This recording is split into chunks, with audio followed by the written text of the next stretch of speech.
شماره 31. آدم سالم آدمی است راستگو و درستکار. امروز می‌دانیم که واقعاً بدترین صفت دروغگویی است. امروز می‌دانیم تقریباً کسی نیست که همیشه یک صفت بدی را داشته باشد، ولی تنها صفت بدی را که می‌شود داشت دروغگویی است. به دو معنی. یکی این که به دلیل آسیب‌های کودکی ما می‌توانیم در دنیای ذهنی و خیال باشیم.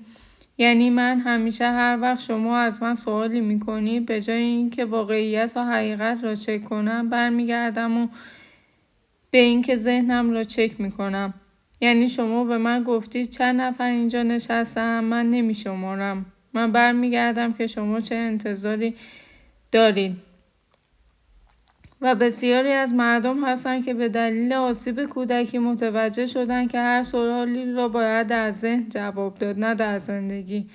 به همین جهت است که میتواند یک کسی باشد که دائما دروغ میگوید. دوم، مسئله‌ای که در خصوص دروغ وجود دارد این است که دروغ کاملا میتواند اجتماعی بشود و درونی بشود. میتواند به عنوان یک پدیده اجتماعی، یعنی در مسیر سوسیالیزیشن قرار بگیرد و اینترنالیزیشن. علتش همین است که این مسئله در ذهن به راحتی میتواند جا بیفتد و متاسفانه اتفاقی که همکنون در ایران دارد میافتد این است که دروغ دارد نهادینه میشود. یعنی تقریبا مردم دارن به این نتیجه میرسن که همیشه همه جا باید دروغ گفت و اگر احتمالا شما راست بگویید نشانه دو چیز است.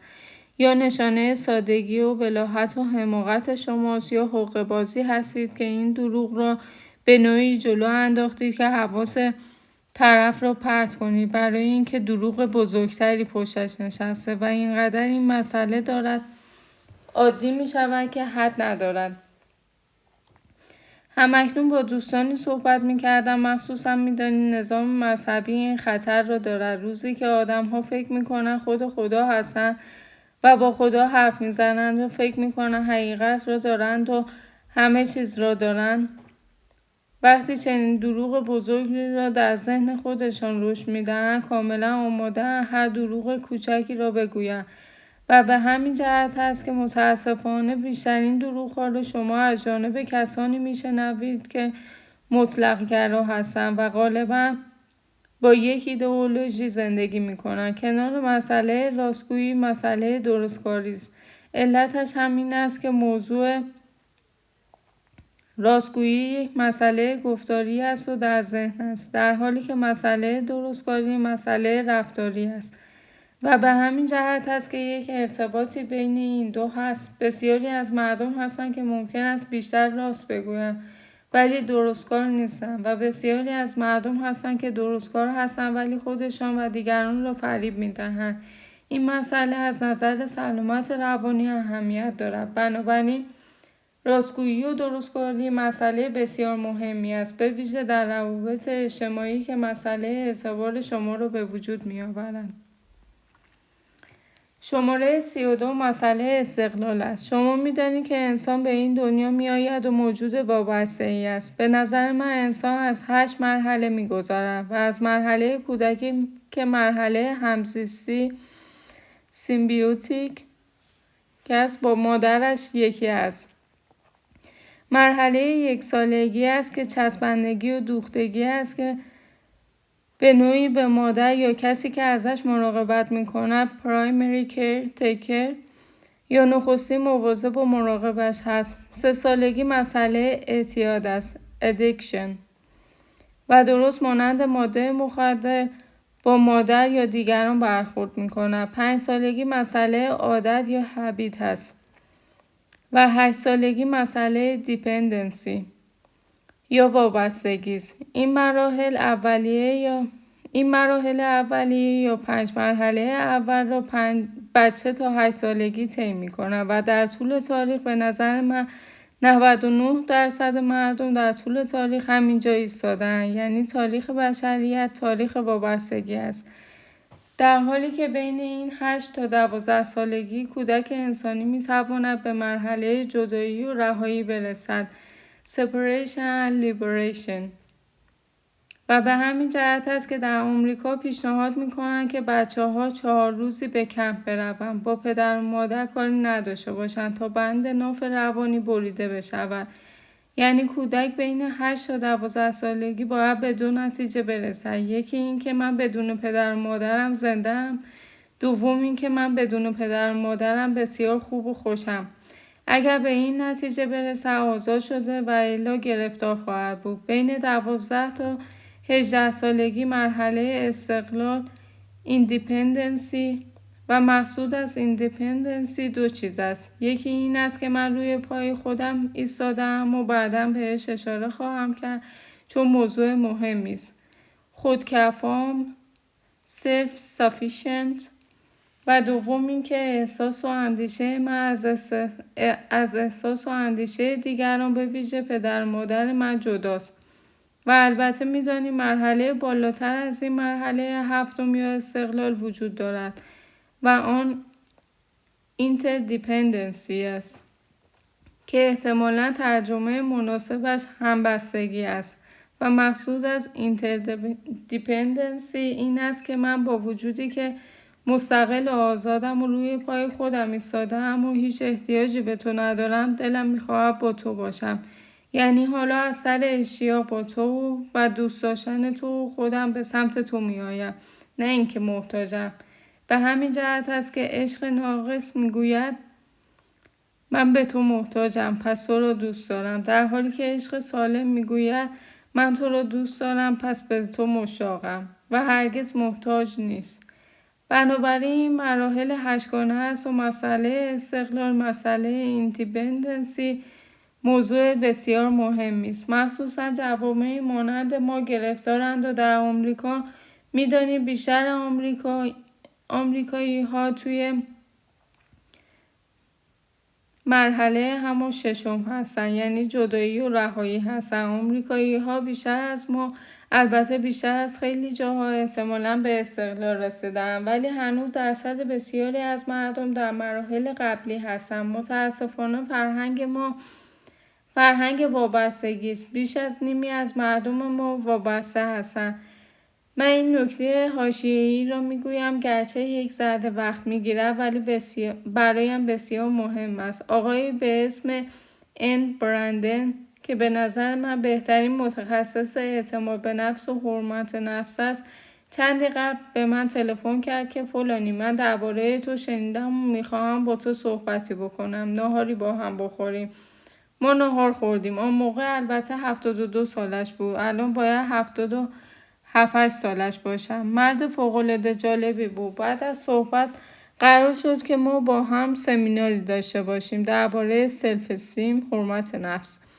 همینجا داشتیم ولی طبقه سوم جمعیت زیادی آمده بودند. سخنرانی اول از ایشان بود، درباره سلف استیم صحبت کرد و بعدش هم نوبت من بود. در فاصله‌ای که قرار بود من صحبت بکنم اتفاقا خانم دکتر محمودی ناظم جلسه یا امسی جلسه بودن. ایشان رفتن من رو معرفی کنند. دکتر برندن برگشت به من با یک حالت نسبتا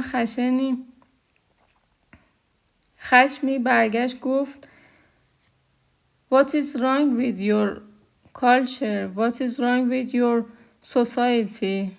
With your community? همینجور جا خوردم. فکر کردم یک کسی به ایشان چیزی گفته که ناراحت شده. گفتم چی شده دکتر؟ گفت دیپندنسی. توی 20 دقیقه‌ای که وقت پرسش و پاسخگو سوالاتی که دوستان به زبان انگلیسی از این من کرده بودن او را به این نتیجه رسانده بود که با یک جامعه وابسته روبروست، چون با جامعه ایرانی اصلا آشنا نبود. به همین جهت بود که سخنرانی بعد را در ویلشیر سیاتل با هم گذاشتیم، از وابستگی تا همبستگی، from dependency to interdependence. یعنی میخواهم به شما بگویم یک متخصص در یک رابطه 20 دقیقه‌ای که 10 نفر 20 نفر دورش جمع شدن سوال و جواب میکنن، یک دفعه متوجه میشود جامعه وابسته است. این همون گرفتاری است که ما در ایران داشتیم و داریم. یعنی ما به گونه‌ای به هم دوخته شده ایم. اون چیزی که به عنوان این مشت میشناسیمش، یعنی ما به صورت یک تکه ابریم. ما هیچ وقت قطره باران نیستیم. به هر حال بنابراین آدم سالم یک آدمی است که در مسیر این استقلال و همبستگی حرکت میکنه و در نتیجه همونطور که عرض کردم هم از نظر رفع نیاز و هم از نظر اینکه احساس و اندیشه خودش رو از احساس و اندیشه پدر و مادر جدا میکنه. پدر من آن باور را دارد و من باور دیگری دارم. مادر من آن چیز یا آن موضوع یا آن فرد را دوست دارم، من ندارم. در حالی که میدانید در خانواده های وابسته حرف این است که اگر من این باور را دارم تو هم باید همین باور را داشته باشی و اگر من کسی را دوست دارم تو هم باید دوست داشته باشی و اگر من با این آدم دشمنم تو نه تنها با این آدم بلکه با بچه های این آدم باید دشمن باشی. چون مفهوم وابستگی معنایش این است، یعنی ما این گونه به همه موضوع ها نگاه میکنیم. شماره بعد که در همین ارتباط است مسئله خودکفایی است. self-sufficient. آدم سالم آدمی است که هم از نظر فیزیکی هم از نظر روانی و هم از نظر اجتماعی، یعنی نیازهای فیزیکی، نیازهای روانی، نیازهای اجتماعی خودکفاست. معنی خودکفایی این است که نیازهای خودش برآورده میکنه و به دیگری محتاج نیست. معنایش این است که همه کارها رو میکنم. ما در دنیایی هستیم که شما فقط کافیست یک کار خوب بکنی. شما دندان پزشکی، کار دندان پزشکیتان رو انجام میدهید، درآمدی داری، همه نیازهای خودتان رو میتوانی برآورده کنی. بنابراین شما سلف سافیشنت هستین. معنایش این نیست که کفش درست میکنی. معنایش این نیست که میروی از دل چاه بنزین در میآوری یا نفت در میآورید. نه، شما با یک کار خودتان توانایی برآوردن احتیاجات خودتان را دارید. آدم سالم آدمی از خودکفا و درست مسئله است که در جهت عکس وابستگی است. به مجردی که من برای نیازهای فیزیکی، روانی و اجتماعی هم چون نیازهای روانی میتواند بازدهنده باشد خودکفایی ندارم. من و شما رو از پا در میآورم. بنابراین نیازهای فیزیکی سبب می شود که شما به خاطر شام و ناهار یا پول با کسی نروید و بیایید. نیازهای روانی سبب می شود که شما به خاطر مثلا رفع تنهایی سراغ کسی نروید، چون می دانید هیچ آدم تنهایی از طریق ایجاد ارتباط و یا ازدواج هرگز تنهاییش را از میان نمیبرد. تنهایی یک مسئله ای است که معنایش در تحلیل نهایی این است که من بدم تو بدی، رابطه بد است، نتیجه بد است و بنابراین هیچ وقت با ازدواج حل نمی شود. تازه با ازدواج دقیقا آدم ها بیشتر به این نتیجه می رسند که چقدر تنها هستند.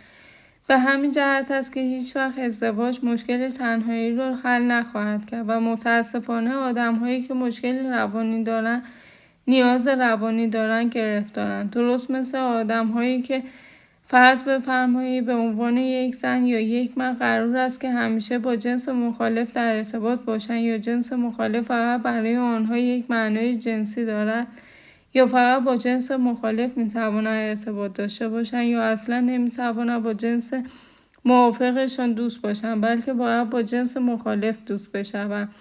یعنی مسئله دوستی صرف نظر از رابطه و اینها دقیقاً نشان دهنده یک کسی است که از نظر نیازهای روانی گرفتار شده و بعد از نظر نیازهای اجتماعی ممکن است من و شما حاضر باشیم خودمان را به هر آب و آتشی بزنیم که در محیط اجتماعی به نوعی پذیرفته و پسندیده باشیم و در حقیقت به نوعی به دنبال شهرت و معروفیت هستیم بدون آنکه متوجه باشیم شهرت و معروفیت اگر با خودش محبوبیت نداشته باشد فقط بلای بزرگی است که بالاخره تنابی است که ما را آخر کار با آن دار میزند و بنابراین چیزی است که برخواسته و بدون تردید سقوط خواهد کرد.